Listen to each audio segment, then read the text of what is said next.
चलिए आ जाइए, देखते हैं।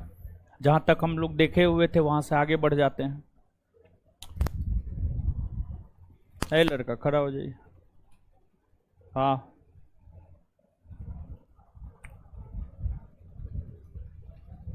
पांच नंबर का आंसर बोलिए। है, शांत रहिए। मुंह से आवाज निकलता है? घर पे जाके पढ़ते हैं? हाँ तो बताइए ना आंसर। कहां से कहां जी? दिल्ली से बनारस। बैठ जाइए।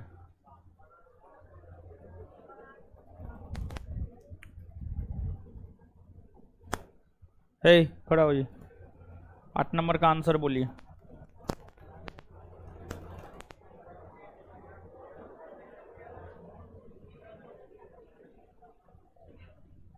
आंसर देना होता तो दे दिए रहते आप।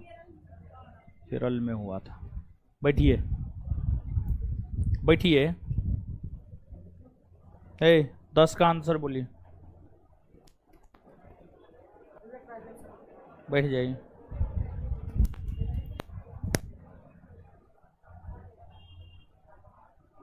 ग्यारह का आंसर बोलिए।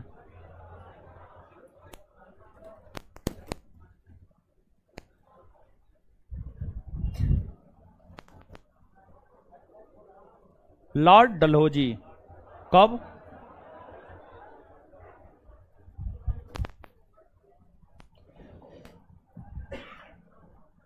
चौदह का आंसर बोलिए।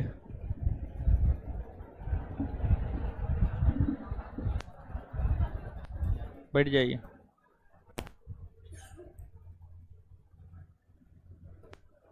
ए लड़की, ए खड़ा होइए। हाँ, खड़ा होइए। 16 का आंसर बोलिए।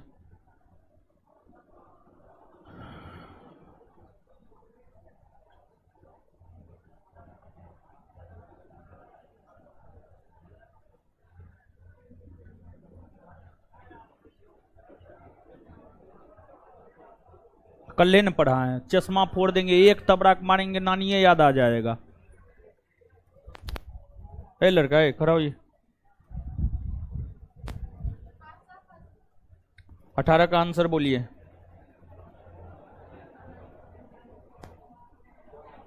जॉन मथाई। बैठ जाइए।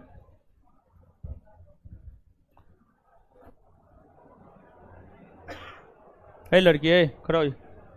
20 का आंसर बोलिए। 20 का, यहां देखिए, यहां केरल राज्य होगा। मारेंगे एक चाट, मुंह लाल हो जाएगा।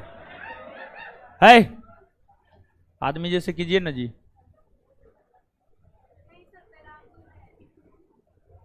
हाँ तो वो तो अब तो आइए जाएगा। ठीक है। हम सोचे, आपके सोचने से क्या होता है? आपके सोचने से सब चीज हो जाता, तब तो हो गया। हम सोचे, बढ़का सोचने चलिए। खड़ा रहिए अब आप लोग। एकदम ने पढ़ता लिखता है। चलिए फटाफट जवाब दीजिए। भारत का सबसे लंबा रेलवे प्लेटफॉर्म? हुबली ना। भारत का दूसरा सबसे लंबा? गोरखपुर ना। कौन है? वंदे। दूसरी सबसे तेज गतिमान। गतिमान। और जानते हैं, देखिए ध्यान दीजिएगा, आपको जो है, जैसे वंदे भारत एक्सप्रेस हो गया, गतिमान एक्सप्रेस हो गया, ये सब ट्रेन तेज गति से चलने वाली ट्रेन की श्रेणी में आता है। उसी प्रकार से राजधानी एक्सप्रेस भी तेज गति से चलने वाली ट्रेन की श्रेणी में आता है। राजधानी एक्सप्रेस भी तेज गति से चलने वाली ट्रेन की श्रेणी में आता है। और देखिए, भारत की राजधानी नई दिल्ली है। भारत के अलग अलग शहरों से राजधानी को जोड़ने को लेकर राजधानी एक्सप्रेस चलाया गया है। जैसे पटना से राजधानी एक्सप्रेस दिल्ली के लिए चलती है, पटना से राजधानी एक्सप्रेस दिल्ली के लिए चलती है।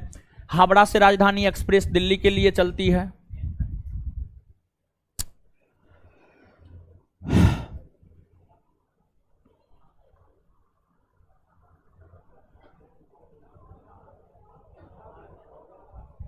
आ गया जी। हाँ, देखिए राजधानी एक्सप्रेस, राजधानी एक्सप्रेस के विषय में हम आपको बता रहे थे की जो राजधानी एक्सप्रेस है, अगर बात राजधानी एक्सप्रेस की बात करें तो राजधानी एक्सप्रेस भी जो है तेज गति से चलने वाले ट्रेनों की श्रेणी में आती है। भारत की राजधानी नई दिल्ली को भारत के अलग अलग प्रमुख शहरों से जोड़ने को लेकर अलग अलग शहरों से राजधानी एक्सप्रेस जो है आपको चला है। जैसे पटना से राजधानी एक्सप्रेस दिल्ली के लिए चलती है, हावड़ा से राजधानी एक्सप्रेस दिल्ली के लिए चलती है, मुंबई से राजधानी एक्सप्रेस दिल्ली के लिए चलती है, बेंगलुरु से राजधानी एक्सप्रेस दिल्ली के लिए चलती है। तो जो राजधानी एक्सप्रेस है वह भारत के विभिन्न महानगरों को या भारत के विभिन्न प्रमुख शहरों को भारत की राजधानी दिल्ली से आपस में जोड़ने का काम करता है। एक बात यहां से आपसे पूछा जाता है, भारत की पहली राजधानी एक्सप्रेस किन दो शहरों के बीच चली थी? तो भारत की जो पहली राजधानी एक्सप्रेस है, भारत की पहली राजधानी एक्सप्रेस की अगर हम बात करें तो भारत की पहली राजधानी एक्सप्रेस 1 मार्च 1969 को चली थी। 1 मार्च 1969 को चली थी और 1 मार्च 1969 को भारत की पहली राजधानी एक्सप्रेस ट्रेन हावड़ा से दिल्ली के बीच चली थी। हावड़ा से दिल्ली के बीच जो है भारत की पहली राजधानी एक्सप्रेस 1 मार्च 1969 को चली थी। और फिर जो है आपको हावड़ा दिल्ली राजधानी एक्सप्रेस ही प्रथम ट्रेन बना जो वाईफाई सुविधा से युक्त हुआ, वाईफाई समझते हैं ना? हावड़ा दिल्ली राजधानी एक्सप्रेस ही पहली ट्रेन बनी जो वाईफाई सुविधा से युक्त हुई, ठीक है, समझ गए? तो ये सब बात आगे हम आपको लिखा देंगे, ठीक है, जानकारी के लिए हम आपको ये बात बता दिए, ठीक है। भारत में प्रथम वंदे एक्सप्रेस कहां से कहां? दिल्ली से। भारत का कौन सा रेलवे स्टेशन पूर्णतम महिलाओं द्वारा? गांधी, जयपुर का गांधी। विश्व का सबसे ऊंचा रेलवे पुल कहां पर निर्माणाधीन है? जम्मू कश्मीर में। चिनाव नदी पर ऊंचाई 350। भारत में प्रथम अंडर वाटर मेट्रो का संचालन कहां? केरल के। किस समिति के सिफारिश पर रेल बजट को आम बजट से अलग किया गया? एकवर्थ। किस समिति के सिफारिश पर पुनः एक कर दिया गया? विवेक देबराय। भारतीय रेलवे बोर्ड की स्थापना कब हुई? 1900। किसके शासनकाल? लॉर्ड। रामायण एक्सप्रेस का संबंध किससे है? भगवान श्री राम के जीवन से। डॉक्टर भीमराव अंबेडकर की समानता। रेल दुर्घटना के कारण इस्तीफा देने वाले पर लाल बहादुर। किस रेल दुर्घटना के कारण श्री नीतीश कुमार ने असम के गोरौल में हुआ था? असम के गोरौल में, खैर उतना नहीं पूछेगा, ठीक है। अंतरिम सरकार में रेल मंत्री के पद पर आसफ अली। राम सेतु एक्सप्रेस को किस उद्देश्य से संचालित किया गया? तमिलनाडु के सांस्कृतिक विरासत को देखने के उद्देश्य से। स्वतंत्र भारत के प्रथम रेल मंत्री जॉन। भारत की प्रथम महिला रेल मंत्री ममता। भारत का सबसे बड़ा कोच फैक्ट्री आपको तमिलनाडु में स्थित पेराम्बूर रेल कोच फैक्ट्री विश्व का सबसे बड़ा कोच निर्माण करने वाला रेल फैक्ट्री बना है, जिसकी स्थापना 1986 में हुई है, ठीक है। चलिए आ जाइए, अब बैठ जाइए आप लोग भी, ठीक है, बैठ जाइए। चलिए अब आ जाइए, कमेंट हटा दीजिए जी।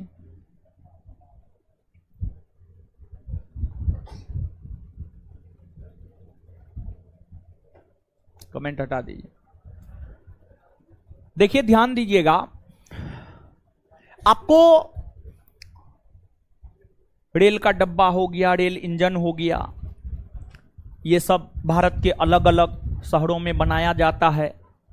पिछले क्लास में हम आपके साथ शेयर किए थे इंटीग्रल कोच फैक्ट्री पेराम्बूर, जो कि तमिलनाडु में है।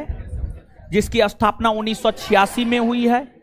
वहां पर सवारी डिब्बों का निर्माण होता है। सवारी डिब्बों का निर्माण होता है। अब देखिए यहां पर कुछ रेल गाड़ी से संबंधित चीजों के उत्पादन के विषय में बात करेंगे, जैसे चित्तरंजन लोकोमोटिव वर्क्स। देखिए आपको पश्चिम बंगाल में एक जगह है चित्तरंजन, और पश्चिम बंगाल के चित्तरंजन नामक स्थान पर चित्तरंजन लोकोमोटिव वर्क्स की स्थापना 1950 ईस्वी में हुई है। बंगाल में एक जगह है चित्तरंजन। बंगाल के चित्तरंजन नामक स्थान पर चित्तरंजन लोकोमोटिव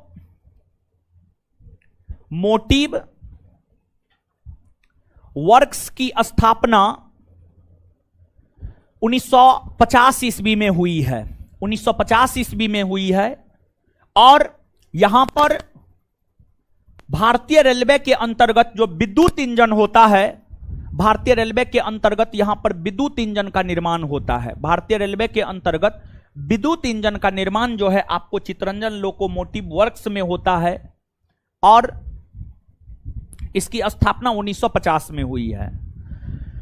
फिर आपको एक रेल कोच फैक्ट्री है पंजाब के कपूरथला में।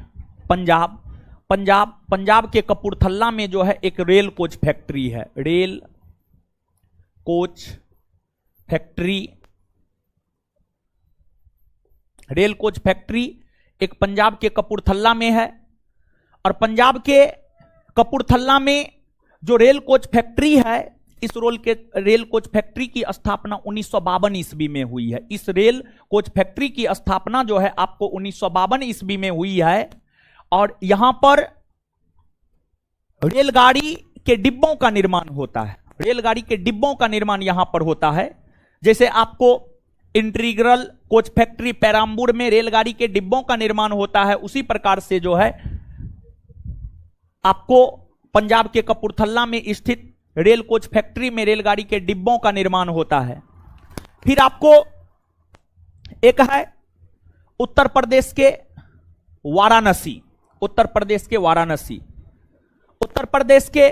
वाराणसी में डीजल लोकोमोटिव वर्क्स है। डीजल लोकोमोटिव वर्क्स है, और उत्तर प्रदेश के वाराणसी में जो डीजल लोकोमोटिव वर्क्स है, इसकी स्थापना 1961 में हुई है। 1961 में हुई है, और पहले यहां पर सिर्फ और सिर्फ डीजल इंजन का निर्माण होता था। भारतीय रेलगाड़ी के विषय में जब आप जानेंगे तो आपको यह पता चलेगा कि डीजल इंजन होता है, विद्युत इंजन होता है। तो जो डीजल इंजन होता है, डीजल इंजन का मुख्य तौर पर निर्माण जो है आपको वाराणसी में ही होता था। डीजल इंजन का मुख्य तौर पर निर्माण वाराणसी में ही होता था, और विद्युत इंजन का मुख्य तौर पर निर्माण चित्तरंजन में होता था। और पंजाब के कपूरथला और जो है तमिलनाडु के पेराम्बूर में जो है डिब्बों का निर्माण होता था। कौन चीज का निर्माण होता था? डिब्बों का निर्माण होता था। तो ये सब बात भी जो है आपको याद रखनी है। तो नीचे से अब आप स्टार मार के लिखना प्रारंभ कीजिए।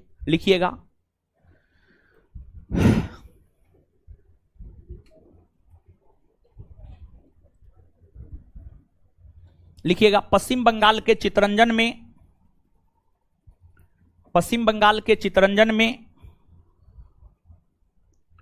नेक्स्ट पॉइंट अगला पॉइंट लिखिएगा। अगला पॉइंट पश्चिम बंगाल के चित्तरंजन में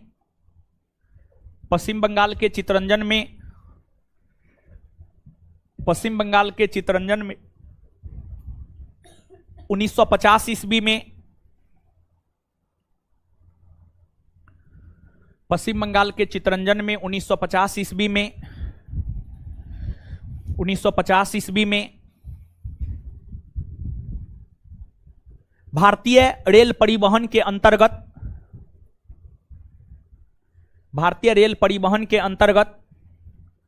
भारतीय रेल परिवहन के अंतर्गत, भारतीय रेल परिवहन के अंतर्गत, भारतीय रेल परिवहन के अंतर्गत, भारतीय रेल परिवहन के अंतर्गत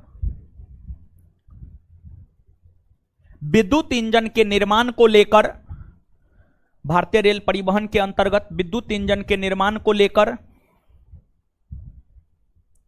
विद्युत इंजन के निर्माण को लेकर, विद्युत इंजन के निर्माण को लेकर चितरंजन लोकोमोटिव वर्क्स की स्थापना, चितरंजन लोकोमोटिव वर्क्स की स्थापना, चितरंजन लोकोमोटिव वर्क्स की स्थापना हुई है। चितरंजन लोकोमोटिव वर्क्स की स्थापना हुई है। चितरंजन लोकोमोटिव वर्क्स की स्थापना हुई है।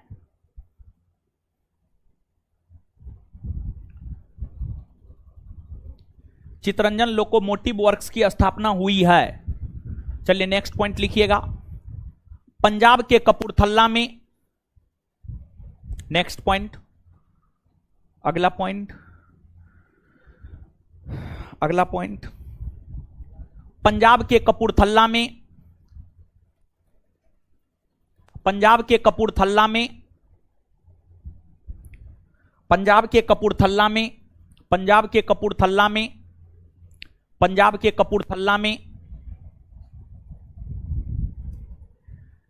रेल डिब्बों के निर्माण को लेकर, रेल डिब्बों के निर्माण को लेकर, पंजाब के कपूरथला में रेल डिब्बों के निर्माण को लेकर,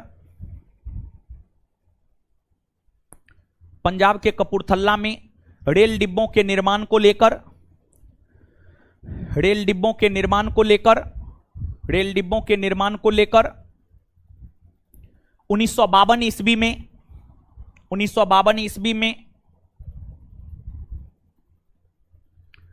1952 ईस्वी में rail coach factory, rail coach factory,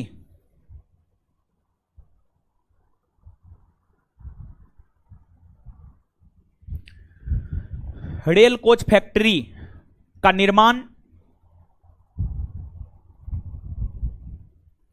किया गया है। रेल कोच फैक्ट्री का निर्माण किया गया है। रेल कोच फैक्ट्री का निर्माण किया गया है।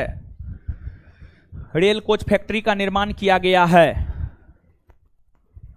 रेल कोच फैक्ट्री का निर्माण किया गया है। नेक्स्ट पॉइंट, अगला पॉइंट लिखिएगा। अगला पॉइंट लिखिएगा।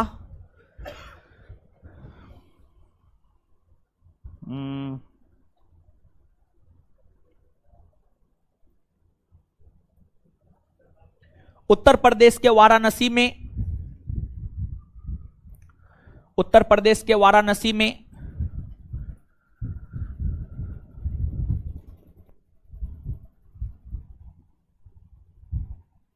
उत्तर प्रदेश के वाराणसी में 1961 ईस्वी में, उत्तर प्रदेश के वाराणसी में 1961 ईस्वी में, उत्तर प्रदेश के वाराणसी में 1961 ईस्वी में, उत्तर प्रदेश के वाराणसी में 1961 ईस्वी में diesel, diesel locomotive works, diesel locomotive works, diesel locomotive works, diesel locomotive works की स्थापना हुई है। डीजल लोकोमोटिव वर्क्स की स्थापना हुई है। डीजल लोकोमोटिव वर्क्स की स्थापना हुई है। डीजल लोकोमोटिव वर्क्स की स्थापना हुई है। जहां डीजल लोकोमोटिव वर्क्स की स्थापना हुई है, जहां जहां जहां मूलतः डीजल इंजन का निर्माण, जहां मूलतः डीजल इंजन का निर्माण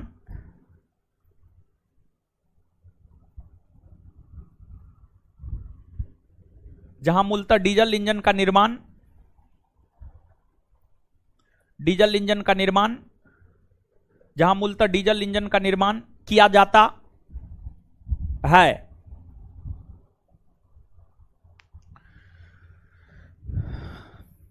अब आगे लिखिएगा, देश की राजधानी नई दिल्ली को, नेक्स्ट पॉइंट, देश की राजधानी नई दिल्ली को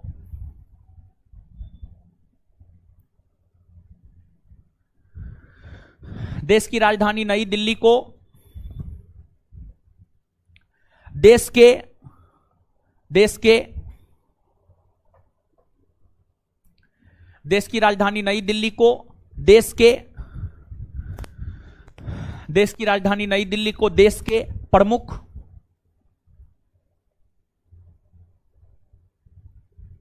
देश की राजधानी नई दिल्ली को देश के प्रमुख शहरों से आपस में जोड़ने को लेकर शहरों से आपस में जोड़ने को लेकर शहरों से आपस में जोड़ने को लेकर शहरों से आपस में जोड़ने को लेकर आपस में जोड़ने को लेकर राजधानी एक्सप्रेस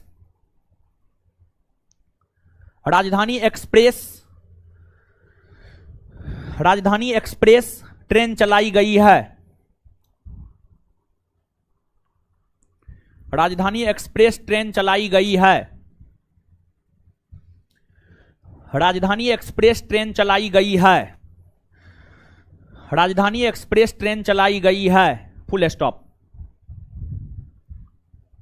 नेक्स्ट पॉइंट, भारत के भीतर प्रथम राजधानी एक्सप्रेस ट्रेन। नेक्स्ट पॉइंट, अगला पॉइंट, भारत के भीतर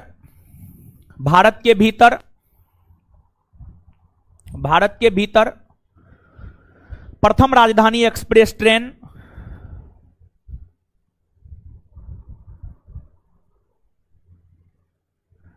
भारत के भीतर प्रथम राजधानी एक्सप्रेस ट्रेन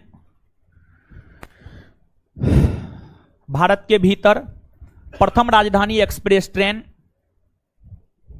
भारत के भीतर प्रथम राजधानी एक्सप्रेस ट्रेन भारत के भीतर प्रथम राजधानी एक्सप्रेस ट्रेन भारत के भीतर प्रथम राजधानी एक्सप्रेस ट्रेन भारत के भीतर प्रथम राजधानी एक्सप्रेस ट्रेन भारत के भीतर पहली प्रथम राजधानी एक्सप्रेस ट्रेन 1 मार्च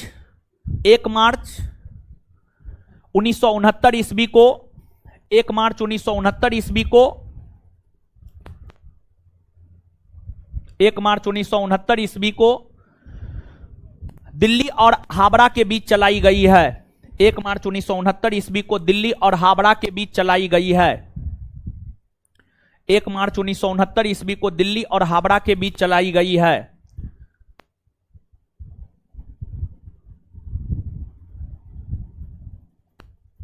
दिल्ली और हावड़ा के बीच चलाई गई है। 1 मार्च 1969 ईस्वी को दिल्ली और हावड़ा के बीच चलाई गई है। 1 मार्च 1969 ईस्वी को दिल्ली और हावड़ा के बीच चलाई गई है। दिल्ली और हावड़ा के बीच चलाई गई है। Full stop. उसी लाइन में कंटिन्यू, यही राजधानी एक्सप्रेस ट्रेन, उसी में कंटिन्यू, उसी लाइन में कंटिन्यू, यही राजधानी एक्सप्रेस ट्रेन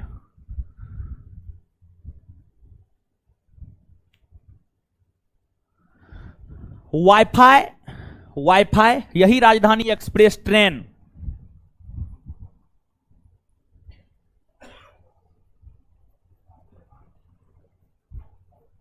यही राजधानी एक्सप्रेस ट्रेन वाईफाई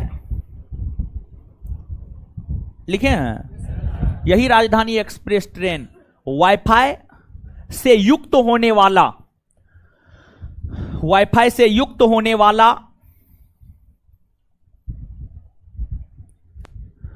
वाईफाई से युक्त होने वाला वाईफाई से युक्त होने वाला वाईफाई से युक्त होने वाला वाईफाई से युक्त होने वाला वाईफाई से युक्त होने वाला प्रथम वाईफाई से युक्त होने वाला प्रथम वाईफाई से युक्त होने वाला प्रथम ट्रेन है। वाईफाई से युक्त होने वाला प्रथम ट्रेन है।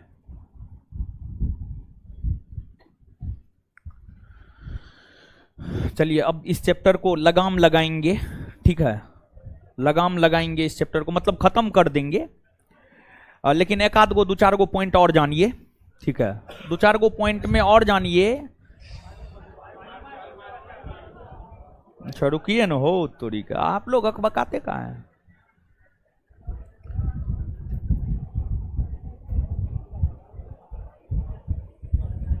हाँ एक बात और जानिए, जैसे आप ये बात तो जान गए भारत में पहली बार ट्रेन कब चली, भारत में पहली बार मेट्रो ट्रेन कब चली,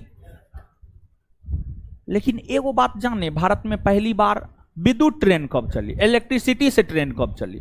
तो भारत में पहली बार विद्युत ट्रेन जो है 3 फरवरी 1925 को चला था, 3 फरवरी 1925 को चला था। बॉम्बे वीटी से कुर्ला के बीच चला था, बॉम्बे वीटी से कुर्ला के बीच भारत की पहली विद्युत ट्रेन 3 फरवरी 1925 को चली थी। महाराष्ट्र में पड़ता है ये सब स्थान, जो स्थान का नाम लिया बॉम्बे वीटी और कुर्ला हार्बर, कुर्ला हार्बर महाराष्ट्र में पड़ता है, महाराष्ट्र में पड़ता है। तो भारत की पहली विद्युत ट्रेन 3 फरवरी 1925 को महाराष्ट्र के भीतर बॉम्बे वीटी और कुर्ला हार्बर के बीच चला था। इसको लिख लीजिए, भारत की पहली विद्युत ट्रेन, भारत की पहली विद्युत ट्रेन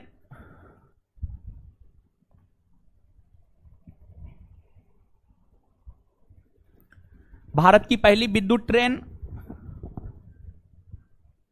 भारत की पहली विद्युत ट्रेन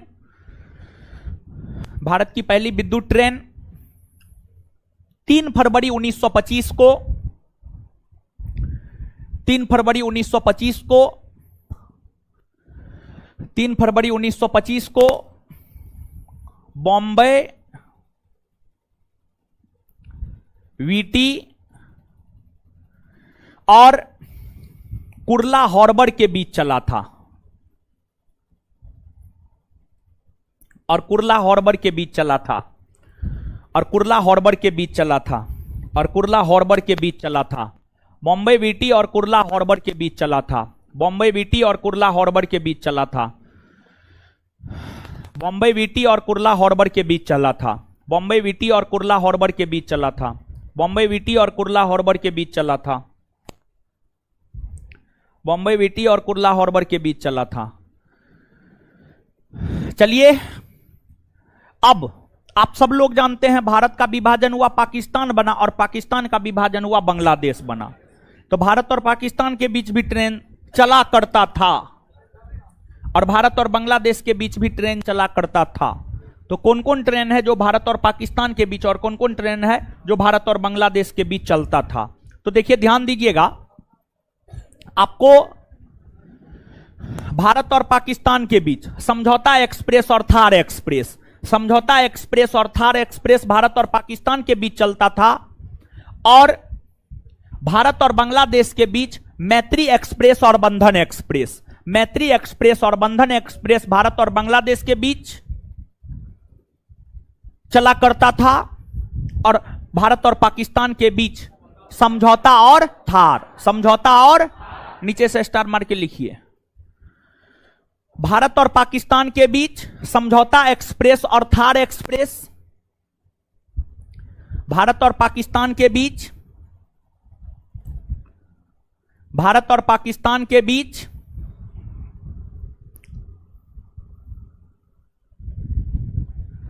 भारत और पाकिस्तान के बीच भारत और पाकिस्तान के बीच समझौता एक्सप्रेस और थार एक्सप्रेस,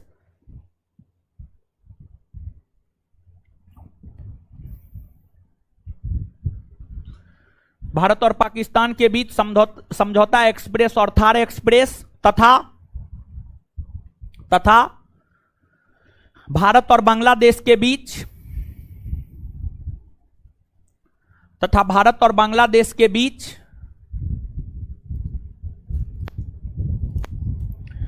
भारत और बांग्लादेश के बीच भारत और बांग्लादेश के बीच मैत्री एक्सप्रेस और बंधन एक्सप्रेस, मैत्री एक्सप्रेस और बंधन एक्सप्रेस, मैत्री एक्सप्रेस और बंधन एक्सप्रेस,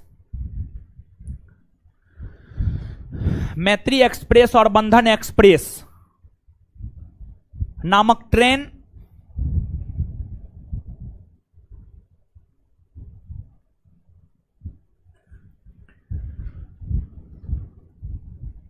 चला करता था।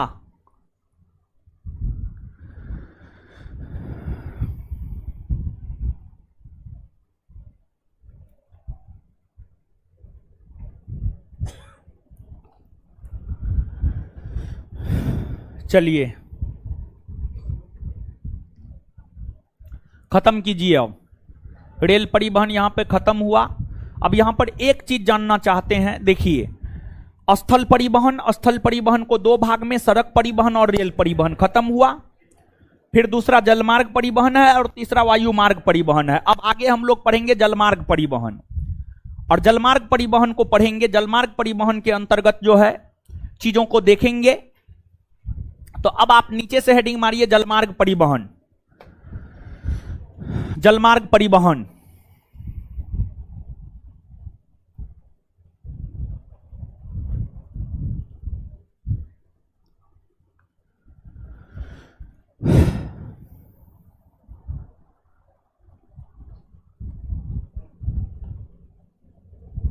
जलमार्ग परिवहन, देखिए जलमार्ग परिवहन से, जलमार्ग परिवहन को पढ़ने से पहले एक दो बात हम आपसे क्लियर करना चाहते हैं, ठीक है।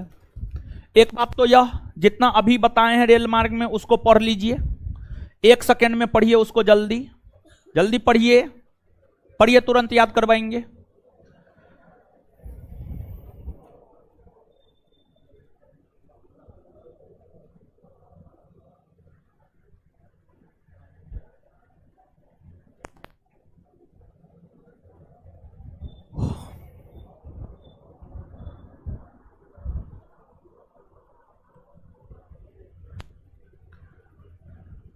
किसका पर्स है? गिरा हुआ था, उसमें पैसा वैसा नहीं होगा इसलिए गिरा हुआ था। आपका है? क्या सबूत है कि आपका है? हम बोले ना पैसा वैसा नहीं होगा। वही पर्स क्लासरूम में गिरा हुआ मिलता है जिसमें पैसा नहीं होता है। जिस पर्स में पैसा होता है वो पर्स गिरा हुआ मिलवे नहीं करता है। देखिए पैसा है क्या, 20 रुपया नौता पुरने के लिए 22 रुपया है। घर में नौता पुरता है ना भोज खा के, 21 रुपया, 51 रुपया, 101, 11। इसमें देखिए ये लड़का का सब चीज है। देखिए पर्स जो है ना, पर्स में ये सब का डुप्लीकेट रखिए, ओरिजिनल मत रखिए। पर्स चोर सब बहुत घूमता है पटना में, समझे। ये सब खो जाएगा तो फिर बनाने में नानी याद आ जाता है, ठीक है। क्या नाम है जी? है हीरो। पापा का क्या नाम? डेट ऑफ बर्थ क्या है? 14 जनवरी 1999। ये डुप्लीकेट है कि सही है? डुप्लीकेट है। अच्छा कोई बात नहीं, डुप्लीकेट है तो। हाँ तो आगे सुन लीजिए, आगे से पर्स को, पर्स जो है नहीं रखना है पास में। घर कहाँ है जी? कौन डिस्ट्रिक्ट घर है? रोहतास जिला। हाँ इसी का है। आधार कार्ड भी है, सब ओरिजिनल डॉक्यूमेंट रख ले हैं महाराज। खत्म हो जाइएगा, बर्बाद हो जाइएगा। है बोलिए ना। है हल्ला काय कर रहे हैं? हल्ला काय कर, है हल्ला काय कर रहे हैं? है शांत रहिए, है शांत रहिए, शांत रहिए। हाँ बोलिए।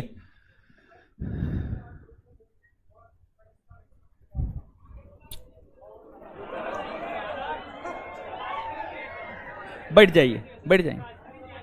हाँ हाँ बैठ जाइए। और है रुकिए ना, है पूछने दीजिए, मारेंगे मुंह तोड़ देंगे। अरे पागल है ये सब। बोलिए ना, आप बोलिए।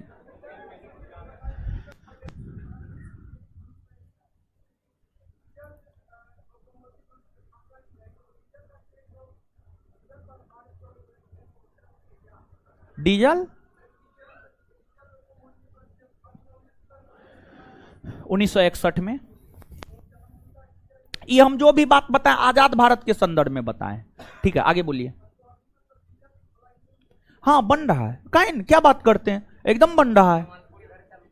बहुत सारा ट्रेन चलता है डीजल से अभी भी, बहुत सारा ट्रेन चलता है।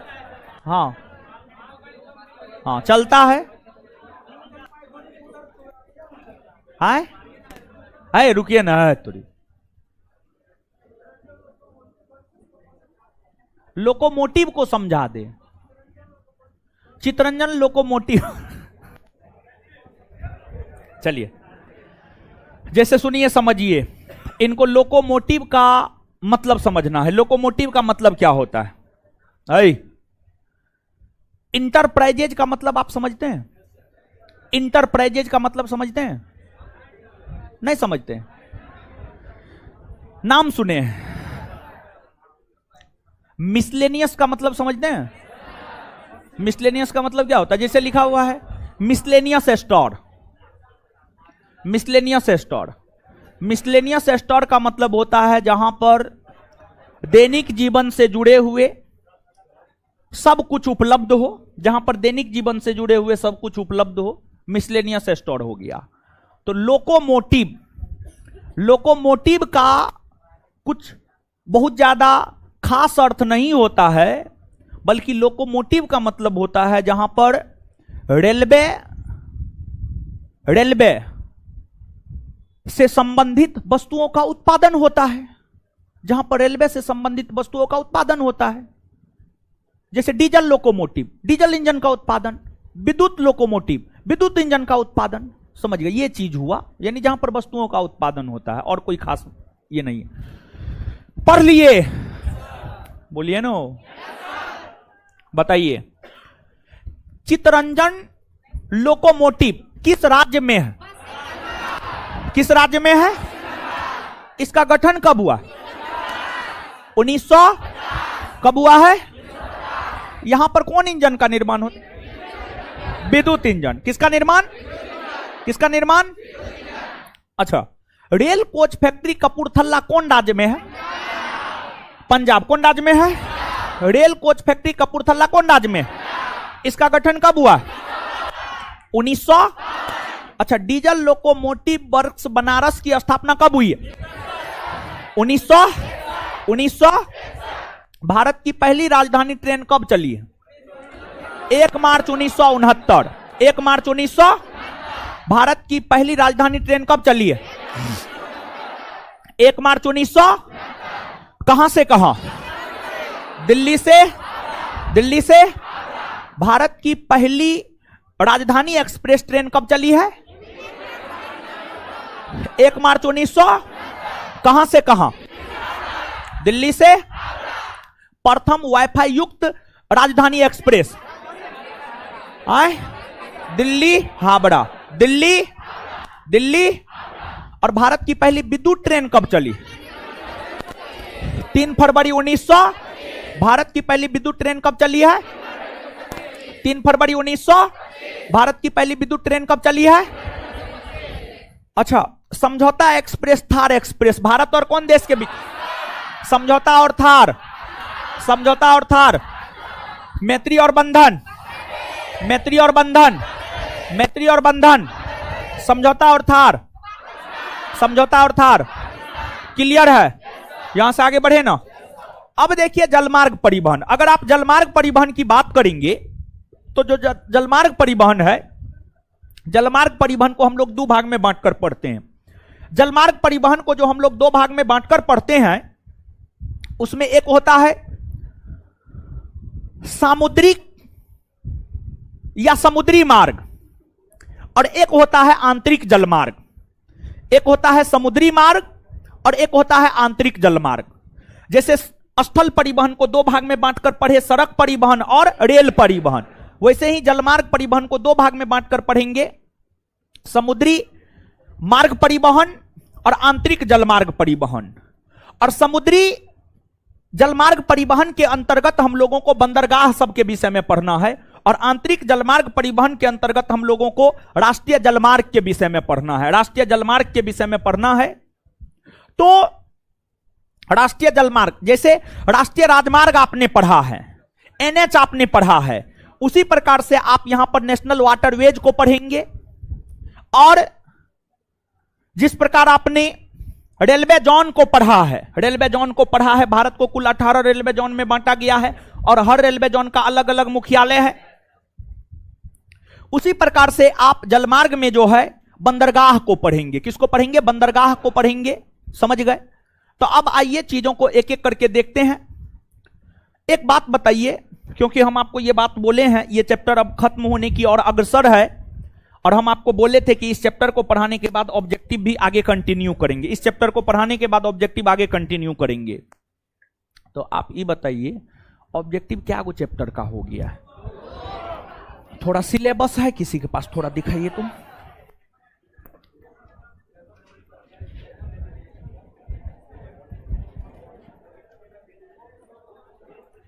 एक और 2 नंबर हो गया, 1 और 2 हो गया।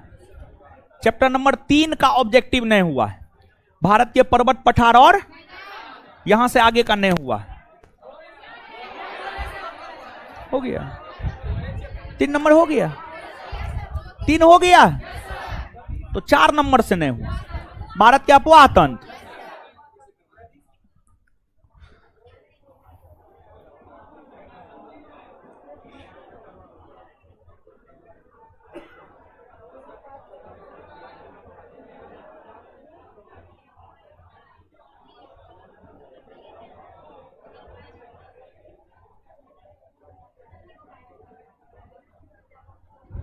भारत के अफवाह तंत्र से ऑब्जेक्टिव करवाना है ना? ठीक है। अगले वीक में सोमवार या मंगलवार को प्रयास रहेगा, मंगलवार को इन मेरा क्लास होता है। अफवाह तंत्र का ऑब्जेक्टिव हम आपको अवेलेबल करवा देंगे। और अगले वीक से प्रयास हम यह करेंगे कि 1.5 घंटा का आपका क्लास होता है ना, 1 घंटा पढ़ा दे और आधा घंटा ऑब्जेक्टिव करवा दे। 1 घंटा पढ़ा दे और आधा घंटा जो है ऑब्जेक्टिव करवा दे। तो ऑब्जेक्टिव जो है आगे करवाते जाएंगे। चैप्टर नंबर 3 तक हो गया है, चैप्टर नंबर 4 से ऑब्जेक्टिव करवाना है। ठीक है, आगे अगले वीक से जो है इसको कंटिन्यू कर देंगे, ताकि ज्योग्राफी खत्म होते होते जो है आपका ऑब्जेक्टिव भी हो जाए। ठीक है, अब आ जाइए जलमार्ग परिवहन। नीचे से लिखिएगा,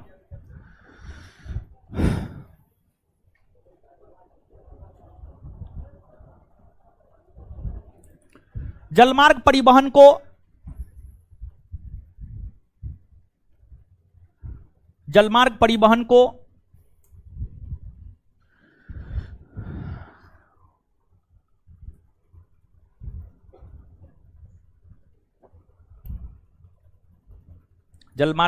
को मूलतः 2 भागों में विभाजित किया जाता है।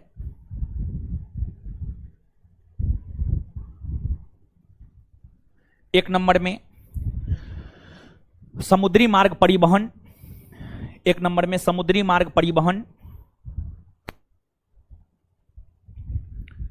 एक नंबर में समुद्री मार्ग परिवहन, 2 नंबर में एक नंबर में समुद्री मार्ग परिवहन, 2 नंबर में एक नंबर में समुद्री मार्ग परिवहन, 2 नंबर में आंतरिक जलमार्ग परिवहन, 2 नंबर में आंतरिक जलमार्ग परिवहन।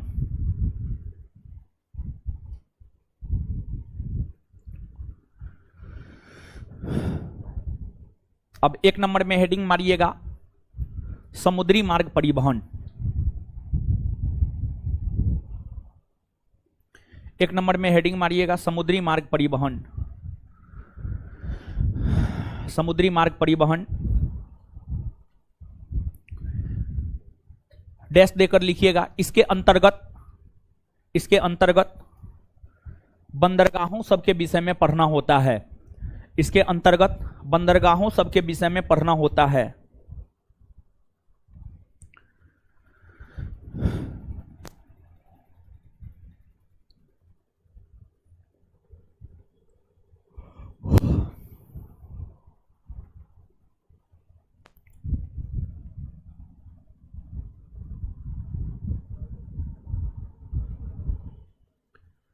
देखिए, ध्यान दीजिएगा, समुद्री मार्ग परिवहन, इसके अंतर्गत बंदरगाहों सबके विषय में पढ़ना होता है। ध्यान से सुनिएगा। देखिए, मान लिया जाए कि कोई शिप, कोई जहाज कुछ वस्तु लेकर,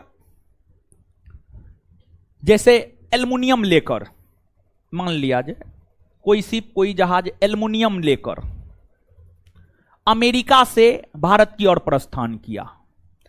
अमेरिका से जब वो जहाज भारत की ओर प्रस्थान करेगा तो वो कहीं ना कहीं समुद्री जहाज है, समुद्री जहाज, एरोप्लेन से तो लो अयस्क लेकर के नहीं आया जा सकता है, आया जा सकता है नहीं, तो समुद्री जहाज से ही लेकर के आया जाएगा। तो वो समुद्री जहाज किसी न किसी बंदरगाह, किसी न किसी पोर्ट, किसी न किसी पतन पर ही आकर के रुकेगा, किसी न किसी पतन पर ही आकर के रुकेगा, किसी न किसी बंदरगाह पर आकर ही रुकेगा। और यही कारण है कि समुद्री मार्ग परिवहन के अंतर्गत हम लोगों को बंदरगाह के विषय में पढ़ना होता है। और देखिए, भारत की अगर आप बात करेंगे, विश्व मानचित्र पर अगर आप भारत को देखेंगे तो आप यह पाएंगे कि भारत समुद्री सीमा बनाता है। भारत का जो दक्षिणी भाग है, भारत का जो दक्षिणी भाग है, यानी जो दक्षिणी भारत है, बात अगर दक्षिणी भारत की करें तो दक्षिणी भारत आप देख सकते हैं समुद्री सीमा बनाता है। दक्षिणी भारत जो है आपको समुद्री सीमा बनाता है।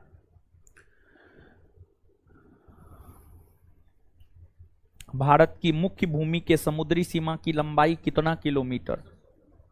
ठीक है, लक्षद्वीप और अंडमान निकोबार द्वीप समूह सहित भारत की समुद्री सीमा की लंबाई 7516 किलोमीटर। बैठ जाइए, ठीक है। तो भारत समुद्री सीमा बनाता है।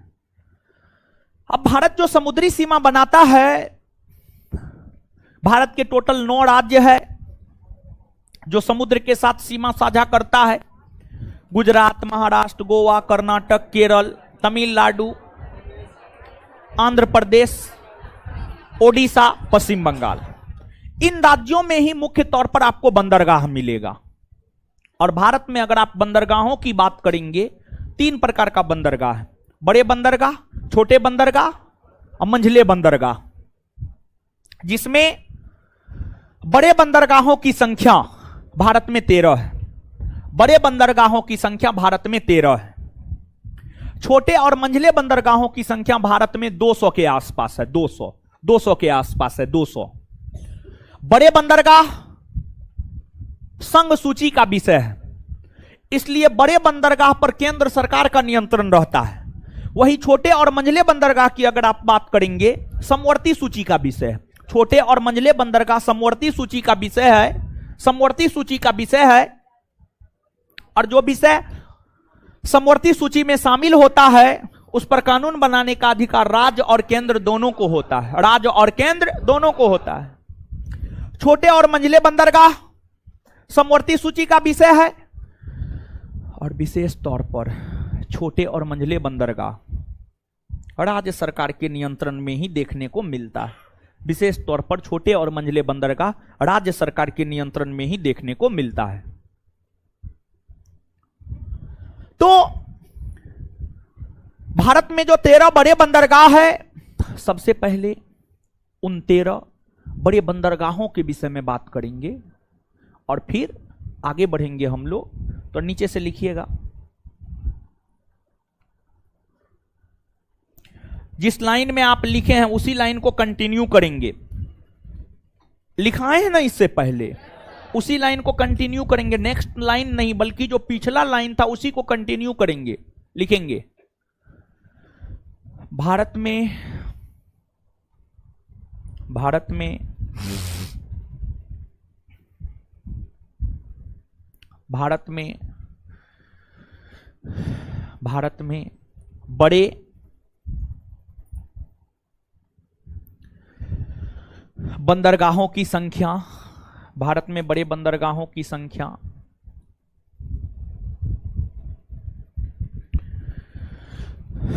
भारत में बड़े बंदरगाहों की संख्या 13 है।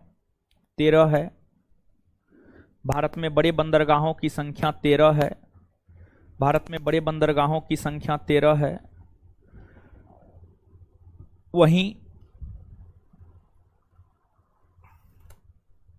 वहीं छोटे और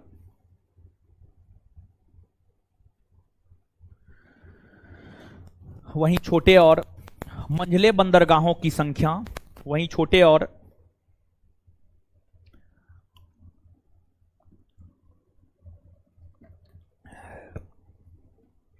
छोटे और मंझले बंदरगाहों की संख्या, वहीं छोटे और मंझले बंदरगाहों की संख्या लगभग 200 है। लगभग 200 है। लगभग 200 है। Full stop. Full stop. बड़े बंदरगाह, बड़े बंदरगाह, बड़े बंदरगाह संघ सूची का विषय है।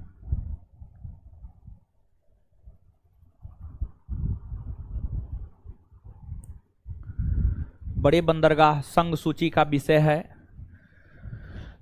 इसलिए बड़े बंदरगाह संघ सूची का विषय है। इसलिए उस पर केंद्र सरकार का नियंत्रण रहता है। इसलिए उस पर केंद्र सरकार का नियंत्रण रहता है। इसलिए उस पर केंद्र सरकार का नियंत्रण रहता है। इसलिए उस पर केंद्र सरकार का नियंत्रण रहता है। वही छोटे और मंझले बंदरगाह, वहीं छोटे और मंझले बंदरगाह, वहीं छोटे और मंझले बंदरगाह, वहीं छोटे और मंझले बंदरगाह समवर्ती सूची का विषय है। समवर्ती सूची का विषय है। समवर्ती सूची का विषय है। समवर्ती सूची का विषय है। Full stop. सामान्य तौर पर छोटे और मंझले बंदरगाह, सामान्य तौर पर छोटे और मंझले बंदरगाह, सामान्य तौर पर छोटे और मंझले बंदरगाह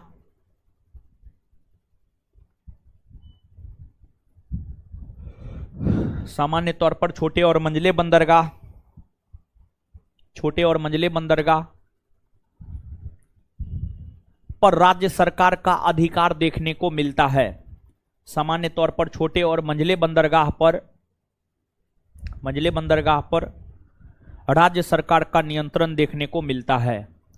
राज्य सरकार का नियंत्रण देखने को मिलता है। राज्य सरकार का नियंत्रण देखने को मिलता है। राज्य सरकार का नियंत्रण देखने को मिलता है। राज्य सरकार का नियंत्रण देखने को मिलता है। अब आगे सुनिएगा। आप जानते हैं 13 बड़े बंदरगाह हैं और उन 13 बड़े बंदरगाहों में भी अगर देखा जाए, एक तो जो 13 बड़े बंदरगाह है उससे आप अवगत होइए। 13 बड़े बंदरगाह में गुजरात में कांडला है, महाराष्ट्र में मुंबई है, महाराष्ट्र में नाहबा सोबाया जवाहरलाल नेहरू बंदरगाह है, गोवा में मार्मुगाओ बंदरगाह है, कर्नाटक में मंगलुरु बंदरगाह है, केरल में कोचीन बंदरगाह है, तमिलनाडु में एन्नौर, चेन्नई और तूतीकोरिन बंदरगाह है। एन्नौर अलग है, चेन्नई अलग है, तूतीकोरिन अलग है। आंध्र प्रदेश में विशाखापत्तनम बंदरगाह है, ओडिशा में पारादीप बंदरगाह है, पश्चिम बंगाल में कोलकाता हल्दिया बंदरगाह है और अंडमान निकोबार द्वीप समूह में पोर्ट ब्लेयर बंदरगाह है। पोर्ट ब्लेयर बंदरगाह है। यही 13 बड़े बंदरगाह हैं। इन 13 बड़े बंदरगाहों में भारत का जो सबसे बड़ा बंदरगाह है वह मुंबई बंदरगाह है। भारत का जो सबसे बड़ा बंदरगाह है मुंबई बंदरगाह है, और मुंबई बंदरगाह भारत के महाराष्ट्र राज्य में सालसेट द्वीप पर है। सालसेट द्वीप पर है। सालसेट द्वीप, सालसेट द्वीप, सालसेट द्वीप पर है। और यह जो बंदरगाह है, इस बंदरगाह को भारत का प्रवेश द्वार कहा जाता है। इस बंदरगाह को भारत का प्रवेश द्वार कहा जाता है। कुछ मुंह में चले है, कुछ चले गया, वो कीड़ा कुछ उड़ रहा था।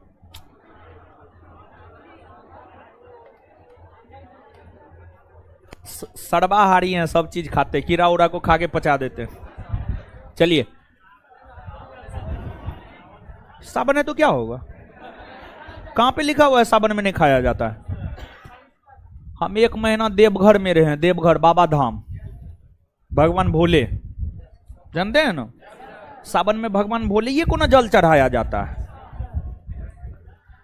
और संयोग देखिए, उस 1 माह में कुछ दिन सावन का भी गुजारे हैं वहां पे।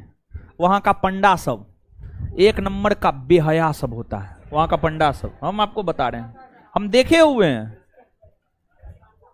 आराम से पूजाता है। सावने में सबसे ज्यादा खाता है पंडा सब, समझ गए? खूब खाता है। हम सही बता रहे हैं आपको, मैक्सिमम पंडा का यही हाल है। देवघर के पंडा की बात हम कर रहे हैं, जब उतने बड़े स्थल के पंडा का ये हाल है तो बाद बाकी तो छोड़िए। और ऐसे भी हमको तो छुटका है, समझ गए? हमारी दादी डेथ की थी तो उसमें एगो माछ भात होता है, चौथा दिन माछ भात होता है, तो उस रोज तो माछ भात हम खेबे किए, उस सावने में खाए। तो इसलिए हम तो पहले मानते थे, लेकिन इस बार कहां माने, इस बार तो खा रहे हैं। इस बार हमको कोई कुछ होने लगेगा, ठीक है?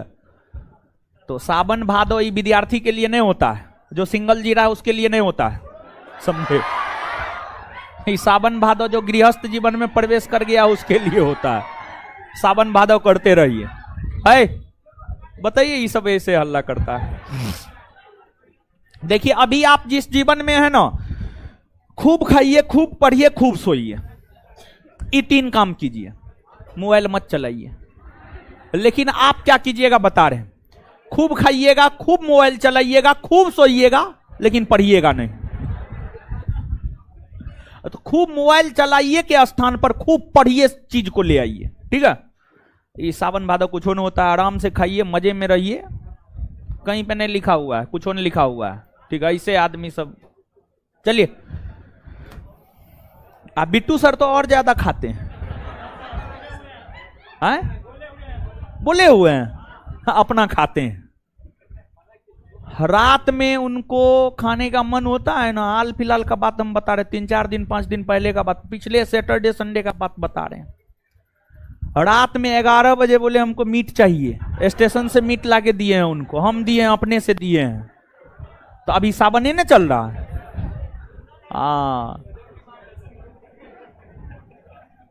चलिए छोड़िए, अब पर्सनल लाइफ में नहीं घुसना चाहिए, ठीक है? पर्सनल लाइफ में आदमी कुछ हो करे, उससे कोई मतलब मत रखिए। हाँ, क्या बता रहे थे? हाँ, आपको हम ये बात बता रहे थे कि भारत का जो सबसे बड़ा बंदरगाह नगर है मुंबई बंदरगाह, मुंबई बंदरगाह। और देखिए, थोड़ी क्या, देखिए, ध्यान दीजिएगा आप यहां पे, पश्चिमी जगत से कोई भी कंटेनर, कोई भी जहाज आता है, उस सामान्य तौर पर उस सामान्य तौर पर मुंबई बंदरगाह पर आकर रुकता है। पश्चिमी जगत से सामान्य तौर पर, जरूरी ना है, ये कहीं लिखा हुआ न है। जैसे सावन में मीट मछली नहीं खाया जाएगा, ये कहीं लिखा हुआ न है, लोग मानता है तो अपना मानता है। तो वैसे ही ये बात जरूरी ना है और ये कहीं लिखा हुआ ना है कि पश्चिमी जगत से जो जहाज आएगा, जहाज आएगा वो मुंबई बंदरगाह पे रुकेगा, ऐसा कोई बात नहीं है। लेकिन सामान्य तौर पर मुंबई बंदरगाह पर रुकता है। और यही कारण है कि मुंबई बंदरगाह को भारत का प्रवेश द्वार कहा जाता है। और मुंबई बंदरगाह मुंबई बंदरगाह पर काफी भार पड़ गया था, काफी भार पड़ गया था। और मुंबई बंदरगाह के भार को कम करने के लिए ही मुंबई बंदरगाह के दक्षिणी भाग में, मुंबई बंदरगाह के दक्षिणी भाग में नवी मुंबई में कोंकण रेलवे का मुख्यालय नवी मुंबई पनवेल में है। पनवेल जगह का नाम है। नवी मुंबई में नाहबा सोबा बंदरगाह का निर्माण किया गया और नाहबा सोबा बंदरगाह को ही जवाहरलाल नेहरू बंदरगाह भी कहा जाता है, जवाहरलाल नेहरू बंदरगाह भी कहा जाता है। और जो मुंबई बंदरगाह है प्राकृतिक बंदरगाह है और जो नाहबा सोबा बंदरगाह है वह आपको कृत्रिम बंदरगाह है। देखिए बंदरगाह दो प्रकार का होता है मुख्यतः, एगो प्राकृतिक एगो कृत्रिम। बंदरगाह से जब भी प्रश्न पूछा जाता है तो प्राकृतिक और कृत्रिम के संदर्भ में भी पूछा जाता है। निम्नलिखित में से कौन कृत्रिम बंदरगाह है, निम्नलिखित में से कौन प्राकृतिक बंदरगाह है, इस संदर्भ में प्रश्न पूछा जाता है। और फिर बंदरगाह के संदर्भ में जब प्रश्न पूछा जाता है तो इस संदर्भ में भी प्रश्न पूछा जाता है कौन पश्चिमी तट का बंदरगाह है, कौन पूर्वी तट का बंदरगाह है। सब चीज आपको स्पष्ट हो जाएगा, धीरे धीरे स्पष्ट होगा। नीचे लिखिए 1 नंबर में मुंबई बंदरगाह, मुंबई बंदरगाह लिखिए।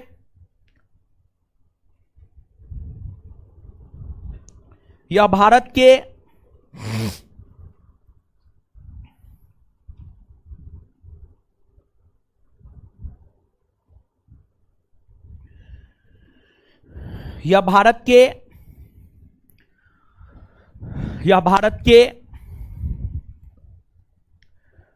महाराष्ट्र राज्य में, यह भारत के महाराष्ट्र राज्य में सालसेट द्वीप पर, यह भारत के महाराष्ट्र राज्य में सालसेट द्वीप पर, सालसेट आज से पहले जीवन में नाम नहीं सुने, मारेंगे एक तबड़ा गाले लाल हो जाएगा। ठीक है, यह भारत के महाराष्ट्र राज्य में सालसेट द्वीप पर स्थित है, सालसेट द्वीप पर स्थित है। यह भारत का सबसे बड़ा बंदरगाह है।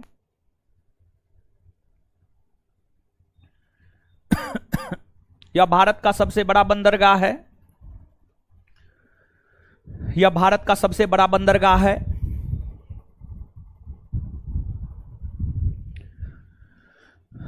यह एक प्राकृतिक बंदरगाह है। यह एक प्राकृतिक बंदरगाह है। यह एक प्राकृतिक बंदरगाह है। यह एक प्राकृतिक बंदरगाह है। इस बंदरगाह को भारत का प्रवेश द्वार भी कहा जाता है। इस बंदरगाह को भारत का प्रवेश द्वार भी कहा जाता है।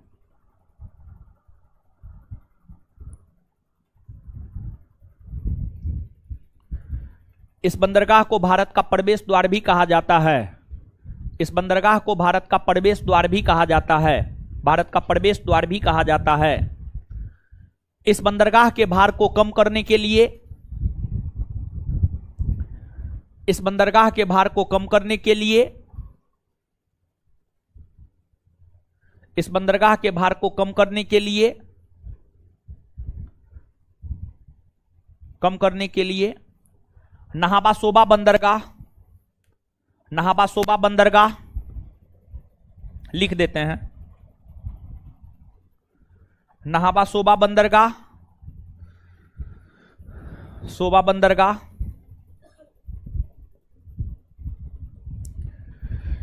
नाहबा सोबा बंदरगाह का निर्माण किया गया है। नाहबा सोबा बंदरगाह का निर्माण किया गया है। नाहबा सोबा बंदरगाह का निर्माण किया गया है। है यहां तक याद कीजिए तो 1 मिनट में। है मुंह ऊपर कीजिए, मुंह ऊपर कीजिए। बड़े बंदरगाह कितना? 13। कितना? 13। इस डाटा को याद रखिएगा। बड़े बंदरगाह कितना? 13। बड़े बंदरगाह 13। छोटे छोटे। बड़ा बंदरगाह कौन सूची का विषय? संघ। बड़ा बंदरगाह कौन सूची का विषय? संघ। बड़े बंदरगाह कौन सरकार के नियंत्रण में? केंद्र। छोटे और मंझले बंदरगाह कौन सूची का विषय? समवर्ती। भारत का सबसे बड़ा बंदरगाह, भारत का सबसे बड़ा बंदरगाह मुंबई बंदरगाह कौन द्वीप पर है? कौन द्वीप पर है? सालसेट द्वीप पर है। मुंबई बंदरगाह किस प्रकृति का है? प्राकृतिक। कैसा? मुंबई बंदरगाह किस प्रकृति का है? किस प्रकृति का है? प्राकृतिक बंदरगाह है ना। भारत का प्रवेश द्वार कौन बंदरगाह? भारत का प्रवेश द्वार कौन बंदरगाह? भारत का प्रवेश द्वार कौन बंदरगाह? कौन बंदरगाह को? मुंबई बंदरगाह को। मुंबई बंदरगाह के भार को कम करने के लिए कौन बंदरगाह का? कौन बंदरगाह? कौन बंदरगाह? क्लियर है। और आज तो मेरा टेस्ट का डिस्कशन उस सेंटर पे रहता है करेंट का 9 बजे से, और भीड़ इस टाइम में इतना रहता है, जाने में हमको 15 से 20 मिनट लग जाता है यहाँ से उस सेंटर मात्र, जबकि मुश्किल से 200 300 500 मीटर होगा, 500 मीटर होगा। तो गुरुजी लोग हमको पहले निकलने दीजिए, तब आप लोग निकल जाइएगा। ऐसे तो सब रोज आप ही ना निकलते हैं। धन्यवाद, हमको निकलने दीजिए, मुंह तोड़ देंगे, आ रहे हैं।